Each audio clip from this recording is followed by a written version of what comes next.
ఇప్పుడు ఇక్కడ మాగంటి గోపీనాథ్ అంటే ఎవరు అవునన్నా కాదన్నా మంచి చరిష్మాటిక్ లీడర్ జూబ్లీ హిల్స్ లో. ఒకప్పుడు పిజేఆర్ కొడుకు పోటీ చేసినా కూడా గెలిచాడు. పైగా ఎన్టీఆర్ కావచ్చు, సంఘాలు కావచ్చు, లేదంటే సంబంధించినటువంటి క్యాస్ట్ ఓట్స్ కావచ్చు, ఇట్లాంటివి అన్ని ఆయన చాలా అంటే పకడ్బందీగా పోలరైజ్ చేసుకున్న వ్యవస్థ. ఆయన చనిపోతే, మాగంటి గోపీనాథ్ చనిపోతే, మాగంటి సునీత, ఆయన ఇద్దరు బిడ్డలు, వాళ్ళ కొడుకు, ఇంతమంది వచ్చి ప్రచారం చేసిన తర్వాత సో ఆ సింపతి ఓటు ఎందుకు గెయిన్, ముఖ్యంగా బోరబండ కావచ్చు, కొన్ని ఏరియాలో ఆయనకు మంచి హోల్డ్ ఉంది, అక్కడ కూడా ఎందుకు ఇంత దారుణమైన పరిస్థితి ఉందంటే ఏం చెప్తారు? అంటే మీరు సింపతి అనే లైన్ మీద మాట్లాడుతున్నాము. దాన్ని ఎంత పెద్దగా వాళ్ళు నెరేటివ్ ఎస్టాబ్లిష్ చేశారు. ఆ సింపతి అనేది నవీన్ యాదవ్కి ఎందుకు రాకూడదు? సింపతి నవీన్ యాదవ్ వాళ్ళు కూడా కార్డు ప్లే చేశారు. ఆయన 2 సార్లు పోటీ చేసిండు. ఒకసారి ఎంఐఎం తోటి పోటీ చేసిండు, 40,000 ఓట్లు వచ్చినాయి. ఇంకోసారి సెకండ్ ప్లేస్ వచ్చింది. ఒకసారి ఇండిపెండెంట్ గా పోటీ చేసిండు, మంచి ఓట్లే సెక్యూర్ చేసుకున్న అరౌండ్ 15,000. అండ్ వాళ్ళ ఫ్యామిలీ శ్రీశైలం యాదవ్ చూసినాం మనం, వైఎస్ రాజశేఖర రెడ్డి, చంద్రబాబు నాయుడు అసెంబ్లీలో మాట్లాడారు వాళ్ళ పేర్లు. 2 దశాబ్దాలుగా ఆ ప్రాంతానికి వాళ్ళు సేవలు అందిస్తారు. బస్తీలల్లా, కాలనీలల్లా మంచి చెడుకు వాళ్ళ క్యాడర్ కోసం నిలబడుతున్నారు. ఆయనకు ఈసారి గెలిచే అవకాశం వచ్చింది. ఆయన సైడ్ కూడా సింపతి చూపెట్టారు ప్రజలు. వీళ్ళ సైడ్ ఎందుకు చూపెట్టలేదంటే వాళ్ళు కాన్సెన్సీని మాగంటి గోపీనాథ్ గారు ఓన్ చేసుకోగలిగారు. కానీ వీళ్ళు ఓన్ చేసుకోగలుగుతారా? కేటీఆర్ అన్ని ఆయన నిలబడుతుండు, రేపొద్దున ఈయన పోతే మాకు ఏదైనా అవసరాలు పడితే ఈమె తీర్చగలుగుతుందా? మాగంటి గోపీనాథ్ మా సైన్ నిలబట్టి నిలబడగలుగుతుందా?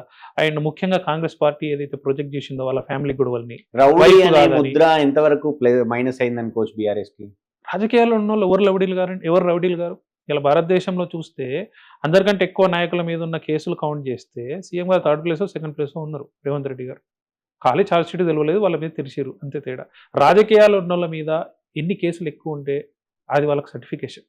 ఏ కేసులు లేకుండా నీట్గా క్లీన్గా ఉన్నాడంటే రాజకీయం చేయట్లేదు, ఎవరు తన క్యాడర్ను కానీ తన కోసం కానీ నిలబడతలేడనే అర్థం. అంతే. సో ఒకటి సింపతి పని చేయలేదు వీళ్ళకి. రౌడీ అనేది అంటే ఎక్కువ ఎస్టాబ్లిష్ చేద్దాము, మనకు దాని నుంచి ఓటు బ్యాంక్ వస్తుంది అనుకునేది వర్కౌట్ కాలేదు. అసలు బీఆర్ఎస్ పార్టీకి 33% పడిపోవడంలో ఇంకా అంటే ఏవి బూమ్రంగ్ అయినాయి అని అనుకోవచ్చు. అంటే కాంగ్రెస్ పార్టీకి ఏమో వాళ్ళు పనిచేసారు, మంత్రులు పనిచేసారు, కానీ ఒక దశలో అందరూ ఎలక్షన్ వదిలేసినట్టే కనిపించింది. కానీ అంత బౌన్స్ బ్యాక్ అయ్యారు అని అంటే బీఆర్ఎస్ ఫెయిల్యూర్ లో ఈవెన్ హరీష్ రావు అవైలబుల్ లేకపోవడం కూడా బీఆర్ఎస్ కు మైనస్ అయిందని మనం భావించవచ్చా? కేసీఆర్ ప్రచారం రాకపోవడం కూడా మైనస్ అయిందని మనం అనుకోవచ్చా? ఇందులో 100% కరెక్ట్. మీరు చెప్పిన 2 అంశాలు దాంట్లో ఉన్నాయి. ఒకటి కేసీఆర్ రాకపోవడం, అండ్ కేటీఆర్ను చూస్తే కొంత మీరు ఆ కార్పొరేట్ స్టైల్ ఆఫ్ క్యాంపెయిన్కు కొంత అహంకారం ఇంకా కూడా కనిపిస్తుంది క్యాంపెయిన్స్లో కానీ మాటల్లో కానీ. దాన్ని క్యాడర్ కానీ జనాలు కానీ యాక్సెప్ట్ చేయలేదు. కొంత హరీష్ వస్తే కూడా కొంత బెటర్ అవ్వచ్చు, ఎందుకంటే ఒకటే సింగిల్గా హ్యాండిల్ చేయలేకపోయిండు. అండ్ దీంట్లో ఓవరాల్గా the real game changer is Revanth Reddy. వాళ్ళు క్యాంపెయిన్ను 5వ తారీఖు వరకు బీఆర్ఎస్ పార్టీ ఈజ్ గుడ్. ఎప్పుడైతే సీఎం రేవంత్ రెడ్డి తిరిగి వాళ్ళు అన్నారు కదా 5, 6 ఇన్ని ర్యాలీలు ఏ సీఎం చేయలేదని, అవును ఛాలెంజ్ చేసింది కాబట్టి ఆయన తిరిగిండు. ఆయన వచ్చిన తర్వాత వాళ్ళు అప్పటి వరకు చేసిన మొత్తం పనిని అన్ని నెరేటివ్స్కి ఆయన సమాధానం చెప్పిండు. ఇంపార్టెంట్ నెరేటివ్స్ మాట్లాడదాం. అది సినిమా కార్మికులు ఉండే ఏరియా. ఏదో చిన్న కష్టం వస్తే వాళ్ళకు ప్రొడ్యూసర్లు పిలిచి వాళ్ళ డైలీ లేబర్ ఛార్జెస్ గురించి మాట్లాడి ఎలక్షన్ వస్తే వాళ్ళతో అభినందన సభ పెట్టించుకున్నాడు.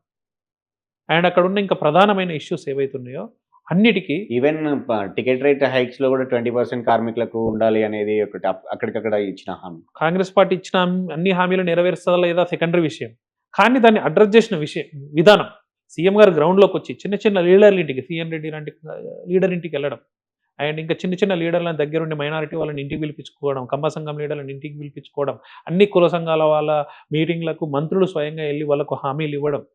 అండ్ మెయిన్ నరేటివ్స్ బీఆర్ఎస్ ఏదైతే బిల్ చేసిందో, కంటోన్మెంట్ గెలిపిస్తాడు అభివృద్ధి చేయలేదంటే చేసినామని ఛాలెంజ్ విసురుతో పారిపోవడం, గణేష్ ప్రెస్ మీట్ పెట్టి చూపెట్టడం, అండ్ వాళ్ళు రేజ్ చేసిన హైడ్రా అంశాన్ని చాలా పర్ఫెక్ట్గా రంగనాథ్ చేసిన పనులన్నింటినీ మీడియాలో చూపించుకోవడం, అండ్ వాళ్ళు చేసిన మిగతా నెరేటివ్ అంశాలు ఏవైతే ఉన్నాయో ప్రతి అంశాన్ని ధీటుగా ఎదుర్కొని బీఆర్ఎస్ బీజేపీ ఒకటే అనే నెరేటివ్ను సీఎం గారు మంచిగా జనాలకు అర్థమయ్యేలాగా పోర్ట్రేట్ చేసిండు. అండ్ అక్కడ 2023లో అజారుద్దీన్కి సీట్ ఇచ్చారు, చాలా తక్కువ మెజారిటీతో గోపీనాథ్ గెలిచిండు. దాని తర్వాత పార్లమెంట్ ఎలక్షన్స్ వచ్చినాయి.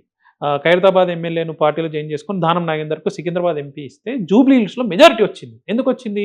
నవీన్ యాదవ్ అనే స్ట్రాంగ్ పిల్లర్ను అండ్ అజారుద్దీన్ అనే స్ట్రాంగ్ పిల్లలను minority, Hindu, Yadav, weaker sections కలుపుకొని చేస్తే మంచి మెజారిటీ వచ్చింది. అప్పుడు బీఆర్ఎస్ పార్టీకి వచ్చిన ఓట్లు 18,000. ఓకే. ఎంపీ సికింద్రాబాద్ ఎంపీ ఎన్నికలు జరిగినప్పుడు జూబ్లీ ఎలక్షన్స్లో బీఆర్టీకి వచ్చింది 18,000. బీజేపీ కరెక్ట్ ఫైట్ చేస్తే బీఆర్ఎస్ పరిస్థితి అదే ఉండేది. అలాంటి ఇద్దరు పిల్లర్స్లో ఒకరికి మంత్రి పదవి ఇచ్చిండు, ఒకరికి టికెట్ ఇచ్చిండు. వాళ్ళిద్దరిని జోడెద్దులుగా పెట్టుకొని ఈ ఎలక్షన్ సవారీ చేసి రియల్ గేమ్ చేంజర్గా విక్టరీ వైపు తీసుకెళ్ళిండు రేవంత్